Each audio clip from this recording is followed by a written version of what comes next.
Hello, everyone, and happy Friday! Today is May the 7th, and this is the 44th edition of Book Fun Friday. Welcome. The young adult novel I'm going to be talking about today is titled Monday's Not Coming, and it's written by the author Tiffany D. Jackson. So, the protagonist of Monday's Not Coming is a girl named Claudia, and Claudia lives in Washington, D.C. She's a rising eighth grader and she is so excited about her last year of middle school. She thinks it's going to be the best year of her life. And her best friend is a girl named Monday, hence the title. Well, as the story opens, Claudia has just returned home from spending the whole summer down south visiting her grandmother. Her parents always sent her down to stay with her grandmother during summer break, and she's just gotten home from that as the story opens. Well, Claudia's concerned about Monday because normally when she goes away to stay with her grandmother, she and Claudia stay in touch by writing letters back and forth to one another. They don't have cell phones to text each other, so they literally write letters to each other or send magazine articles to each other through the mail, but they always stay in touch in some way. Until this summer, Claudia has written to Monday, but Monday never responded, and so Claudia thinks that's a little strange, wonders what's going on.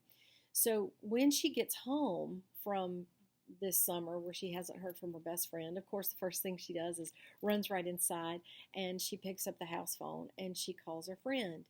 Except when she calls the number, she gets that recorded message that this number is no longer in service. She thinks, well, that's weird. I know my best friend's number. I don't know why it would have changed.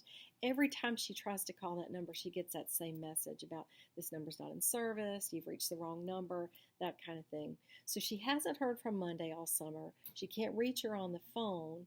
And when she asks her parents about it, her parents sort of downplay that, like, oh, I'm sure she was busy, or oh, I'm sure she's got something going on right now. Monday has younger siblings, so maybe she's helping out with her siblings, or maybe something's going on.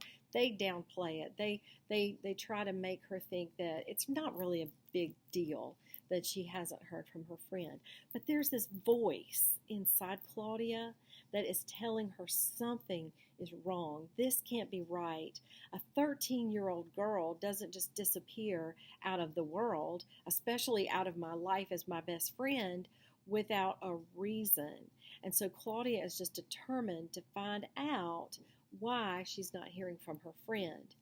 Well, she finally decides that when she goes to school, the first day of school, then she and Monday will reconnect and all will be explained and all will be okay.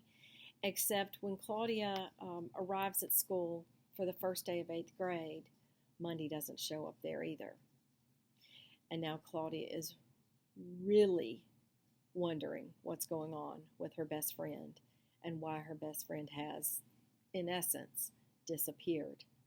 And therein lies the rest of the story. So I'm going to share, like I always do, I'm going to share a couple of passages from the book.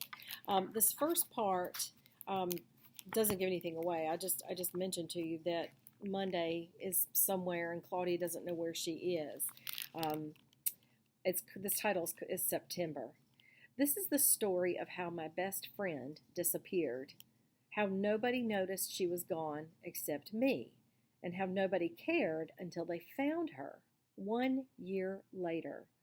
I know what you're thinking. How can a whole person, a kid, disappear and no one say a word?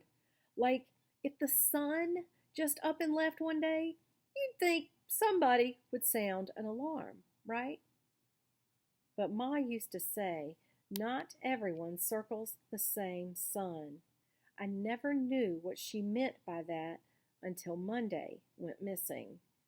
You wouldn't think something like this could happen in Washington, D.C., a city full of the most powerful people in the world. No one could imagine this happening in the president's backyard.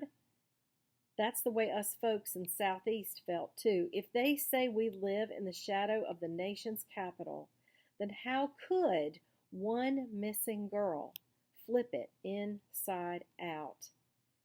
My doctor says I shouldn't talk about this anymore, but Then this podcast came around, re-examining all that happened, poking holes in a burnt cake to make sure it's done.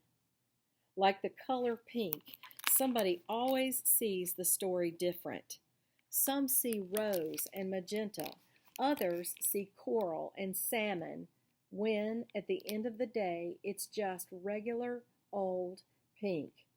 For me, the story started the day before the beginning of 8th grade, our last year of middle school, what I thought would be the best year of our lives.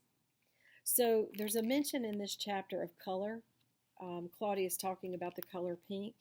Claudia loves color, and she loves to color, and she loves to take pictures and use colored pencils and things to make these beautiful images come alive with color. And she sees the world in color, and not just basic colors like red and blue and orange and what I mean. She sees the gradations of color in life too. She's an artist. And so I'm going to share a second passage that gives you some insight into the way Claudia sees the world in color and how that color relates to characters in the story. This one's called October. Red flags. Not blush red, orange red, wine, or ruby red. No, bloody red flags. Did you see them, Claudia? Did you? Did you see any red flags? That's the question they asked me over and over again, hoping to find answers, hoping to understand what no one could. Signs. Were there any signs Monday was in trouble?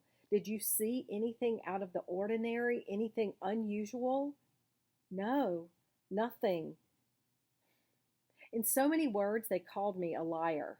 That hurt more than losing my best friend. If Monday were a color, she'd be red.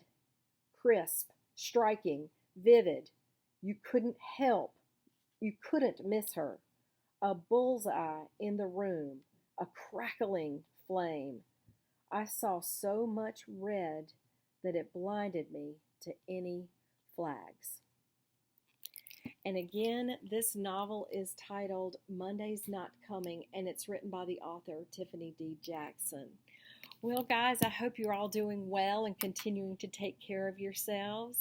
I will see you next Friday then for the 45th edition of Book Fun Friday. Have a wonderful weekend. Bye.